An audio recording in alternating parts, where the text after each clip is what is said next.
And now, Parija Chakrabarti, India lead for Public Affairs, Corporate Reputation, ESG and CSR at Ipsos, and a core part of the MRSI committee, will introduce the next power-packed session.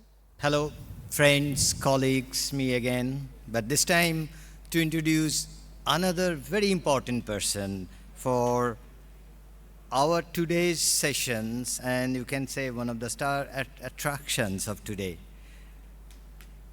It's my pleasure and honor to introduce the head of Global CMI Unilever, Vijay Raj. You all know him. He joined Unilever about 25 years back, and been there in many places. He moved location some 8 times during his time with Unilever and has worked across India, Indonesia, Singapore, and the UK. He's at present based out of Singapore with his wife and 2 boys. Apart from being a distinguished leader in his professional career, he is equally serious about running marathons. This part many of us didn't know. He runs marathons as a hobby, and I have written it down so that I don't make a mistake of how many. And he has done 37 half marathons, 12 full marathons, and 1 ultra marathon.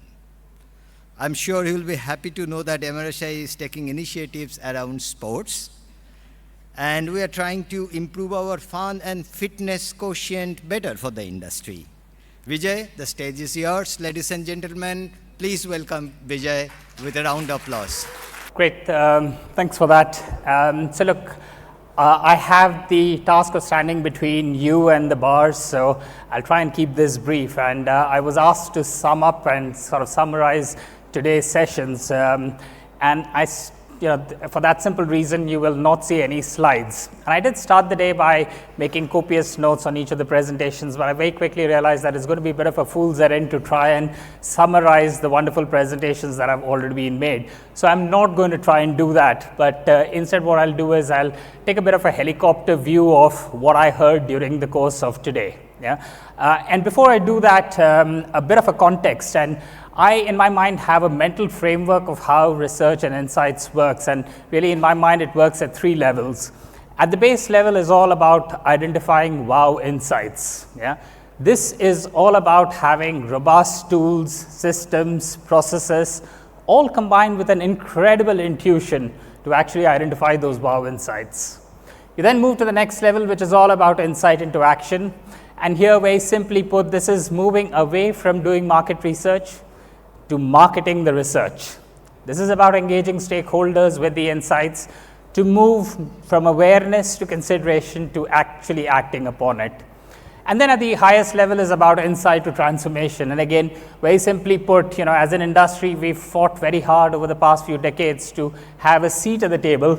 But this is all about not just having a seat at the table, but actually creating not a different table, but actually creating a new party, a party where you foster different kinds of connections. So that's a kind of mental construct that I use. And with that mental construct, when I looked at today was spent at the base level, which is super important because finding wow insights is really the foundation on which we can build up to the other 2 levels. And it is super important.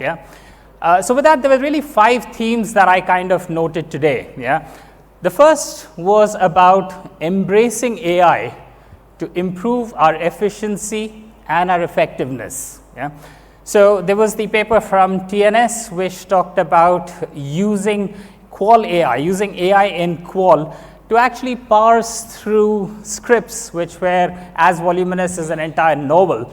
Now that's something that a qual researcher could do, but it would probably take a few days, probably even a few weeks to get through. But that's something that potentially was done in the course of a few minutes. So an example of using AI for efficiency. But there are also great examples of using AI for effectiveness. So think about the work that was shown by Knowledge Excel, which is all about getting better quality data by ironically using technology to provide a human touch. Which was missing when we moved from face-to-face interviews to Cabby and Cassie interviews. Then there was also the wonderful example from ITC Foods, where they used AI not just to identify trends, but actually to create concepts and then to validate those ideas. That's again an example of using AI to impact effectiveness. Now, AI is here, and it is for us to embrace it. And fighting AI is a bit like going back to the mid to late 90s and trying to fight the use of computers. Why? Because I've got a typist who can do that for me. That's missing the entire point of the technology and the power that it has to offer to us. Yeah? Now, for me, I know that there is a worry in the industry that AI will take away jobs, but I don't share that worry. Why? Because I look at AI as being augmented intelligence, which is the power of artificial intelligence combined with the power of human intelligence. And therefore, it is my belief that AI will not take away our jobs, but if we do not engage with AI, then somebody else who is using AI will take away our jobs. Yeah? So therefore, that was the first theme, which is embracing AI to increase not just efficiency, but also effectiveness. The second theme was all about building a holistic understanding, and that really had three dimensions that came through. The first was using a whole range of different tools to really try to unpack the issue. Good example of that was what Pooja and the Kellogg's team showed, using product benchmarking, using social listening, using qual research, using one-on-one interviews, direct consumer contact, using all of it to build a much better understanding of what the issues and opportunities are. Second dimension is around fusing different data sources to actually create a much better understanding of where things are. And there was an example from Flipkart, and there was another example from Airtel, which are good examples of fusing different data sources to actually create a model that is arguably much more robust. And finally, there is the aspect of looking at things through the lens of different stakeholders. Yeah? And there's a good example from the ITC Foods team, which looked at not just children and parents, but looked at it through other lenses of school teachers and child psychologists. And all of this is important. Why? Because it helps us look at the totality of the mix, but it also helps us to explore different perspectives. Yeah? Because if I were making a presentation and there were a slide behind me, I'd have to say, look at the left of the screen, and then I have to clarify whether it's my left or your left. And both of those are correct. It's just a matter of how you look at it. So that was the second theme, which then leads on to the third theme, which I'd say is all about embracing contradictions and resolving the contradictions. Yeah? And I'm going to sort of paraphrase F. Scott Fitzgerald, who once said something to the effect of genius is the ability to hold contrarian thoughts. Yeah? Now, in the world of research, this is something that we encounter almost on a daily basis. So one of the questions that marketing is looking to us to answer is, do influencers work? Now, on the one hand, you can say, yes, they work. Why? Because you look at the fact that suddenly you've got this whole bunch of young, able-bodied people who are developing kidney stones. Why? Because they've taken to this wellness trend that influencers have been peddling, which is around taking a cold shower in ice. Yeah? That is resulting in kidney stones getting formed. Now, you can look at it and say, hey, look, that is the proof that you need about the fact that influencers are working. But hold on a minute. Let's think back to the US elections. Yeah? And you think back to the fact that Kamala Harris had the backing of every single big influencers. The biggest of the big, Taylor Swift, Lady Gaga, Rihanna, all of them endorsed Kamala Harris. If the election were determined by the number of followers, and if every one of their followers had voted for Kamala Harris, she would have won, and yet she did not. So is that a proof point about the fact that influencers do not work? So do they work? Do they not work? And the answers are obviously much more nuanced than that. Yeah? And there was a good example from the ITC Foods team on the noodles example, which looked at the contradiction between health and taste, and actually resolved that contradiction through the use of behavioral nudges. So I think in the world of research and insights, we could take F. Scott Fitzgerald's quote and kind of modify it to say that, genius researcher is one who not just has the ability to spot contradictions, but has the ability to unravel it and actually to resolve it. Yeah. So that's the third. So the first was around embracing AI to increase efficiency and effectiveness. Second is around building a holistic understanding. The third was around embracing and resolving contradictions. The fourth for me was around identifying new sources of insights. Now, as an industry, we were born on the shoulders of both the qualitative research as well as surveys, which is basically all about asking people. From there, we have evolved and we have added to our armory the whole bit about observing behavior. So, asking and observing. And within the bucket of observing, I include the entire gamut of, facial coding, pupil dilation, measurement, eye tracking, all the rest of it. Yeah. But those are the primary sources of insights, but we need to go beyond that. Now, I'll give you an example, a personal example. So, if you were to ask me today, what are the problems that I encounter with shaving, I would say none. If you come and observe me shaving, find probably a pretty normal, boring shaving routine. But does that mean there are no opportunities in the shaving industry? No. And, if you go to Google search trends and if you look at, if you type problems with shaving or how to shave, you'll realize that some of the related questions are around how do I shave my armpits? How do I shave hair from my back? How do I deal with hair in private parts? Those are all things that people would either be unaware of or would find very difficult to articulate. And yet, they're giving us that information in what they're searching for in Google. So I was very glad to see Google search being incorporated by the Kantar team alongside the attitudinal measures like affinity and alongside the behavioral measure of penetration. And also good to see social data being incorporated in a number of different papers. So that's one dimension. But I think the other aspect of it is, I have a belief that cultural insights are extremely important, and popular media is really a very rich source of insights. And within popular media, I include memes, I include serials, and I include movies. Yeah. So the team from Blue Litmus talked about memes as a source of insight, and I can tell you anecdotally that last week my Instagram reel was flooded literally with reels of people complaining about floods. Yeah. And most of the memes that I saw was all about flooding and real estate agents trying to set up viewings in the midst of that. And I see that as a sign of people just complaining about overzealous real estate agents and about the crumbling infrastructure. Similarly, you talk about movies, and again, pop culture for me is a reflection, a mirror to current reality, but it's also a window into the potential future. So a couple of weeks ago, I saw two movies in the same day. First was a movie called Do Aur Do Pyar, and the second was a movie called Santosh. Now, if any one of you have seen those movies, Do Aur Do Pyar was about a young couple, double income, no kids, very affluent.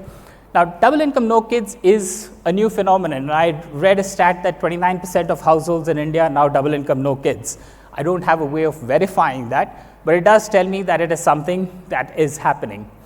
Now, the thing about this movie was that both the husband and the wife were having extramarital affairs.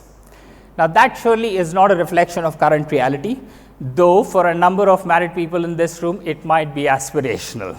Yeah. Now, I do not want to comment upon that laugh, but what I will say is that it certainly is a reflection of the changing household structure and the changing notion of loyalty and the changing notion that once you are married, you're married for, and you will live with the person until such time that death does you apart. On the other hand, the next movie that I watched was Santosh. Now, this is a movie of a young woman. She's a widow, lives in small town India. She's a police officer, but she's also a member of a lower caste.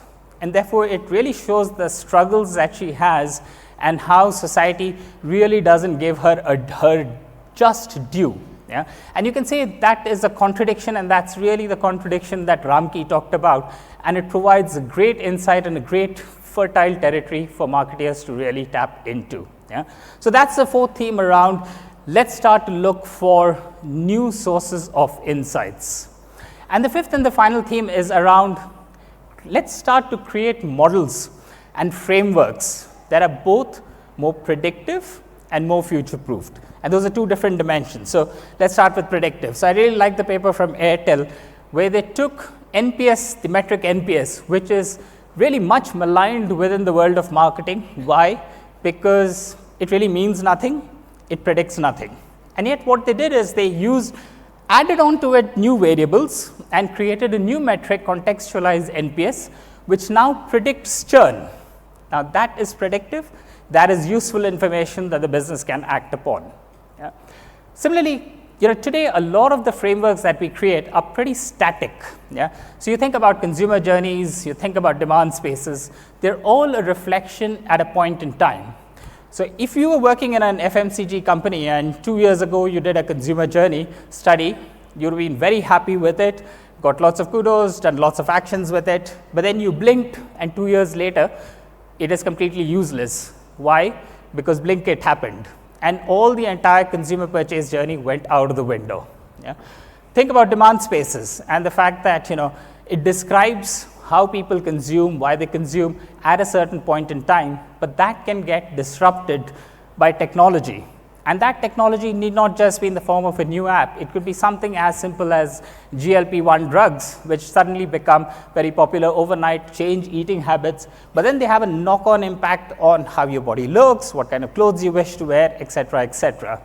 So how do we start to develop frameworks that are based on underlying dimensions and underlying vectors that are both durable in terms of time periods, but are also more predictive? Now, I know I'm running out of time, so I'll use a very simple example, which is, I wake up in the morning and I very religiously stand on the weighing machine. And I have a pair of twin boys who are very stubborn, and I have a weighing machine which is very stubborn and refuses to go down. Yeah? But I'm measuring the wrong thing, and I'm measuring using a very static phenomenon. What I really should be measuring is my sleep pattern, my diet, and my exercise pattern. And if I change those, then the weighing machine will change. Yeah? But I can also start to predict what might happen to the weighing machine once I start to know what's happening to these three factors. So how do we start to create frameworks that are both predictive and also future-proofed? So in summary, those are the 5 themes that I picked out from today. First, the need to embrace AI to increase our effectiveness and our efficiency. It's not either or, it's effectiveness and efficiency. Second is building a more holistic understanding through different dimensions. The third, the need to embrace and resolve contradictions. The fourth is all around finding new sources of insights. And the fifth is around making our frameworks more predictive and more future focused. So those are the 5 big themes that I picked out. And I must say that in conclusion that I know that the theme for today is the power of and. But I do at the end of the day believe it's actually the imperative of and, because it is not a choice. But you know what? Today technology allows us to get away from the tyranny of or. We don't have to make the choice. We can embrace the and. Thank you.